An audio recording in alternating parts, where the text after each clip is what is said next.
Hi friends, இன்றைக்கி நம்ம carrot beans பொரியல் ரொம்பவே சுவையாக அதே சமயம் ஈஸியாக செய்கிறது எப்படின்னு தாங்க இந்த வீடியோவில் பார்க்க போகிறோம். இப்போ அதை எப்படி செய்கிறதுன்னு பார்க்கலாம் வாங்க. கேரட் பீன்ஸ் பொரியலுக்காக நம்ம ஒரு 150 கிராம் கேரட்டும் பீன்ஸும் எடுத்துருக்கோம். இப்போ இதை குக்கரில் போட்டு 2 விசில் விட்டு எடுத்துக்கலாங்க.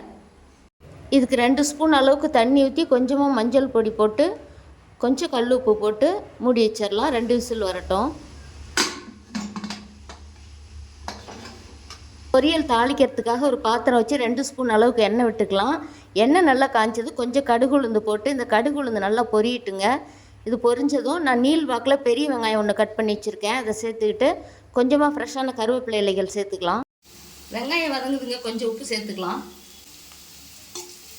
வெங்காயத்துக்கு உப்பு கொஞ்சோண்டு சேர்த்தும் பொழுது வெங்காயம் சீக்கிரமாக வதங்கி வரும்.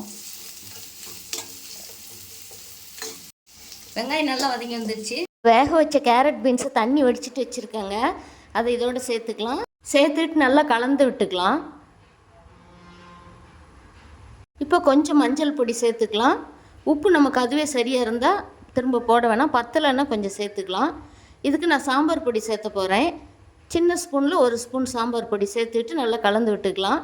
அவ்வளோதாங்க, ஈஸியாக அதே சமயம் ரொம்ப சுவையாக கேரட் பீன்ஸ் பொரியல் ரெடி ஆகிடுச்சு. இதுக்கு மல்லித்தலை ஃபைனலாக தூவி இறக்கிடலாம்.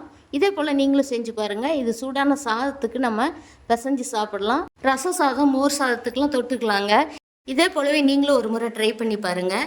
இந்த வீடியோ பிடிச்சிருந்தால் லைக் பண்ணி ஷேர் பண்ணுங்கள், சப்ஸ்கிரைப் பண்ணுங்கள். உங்களுடைய கருத்துக்களை கமெண்ட் பாக்ஸில் சொல்லுங்கள். தேங்க்யூ.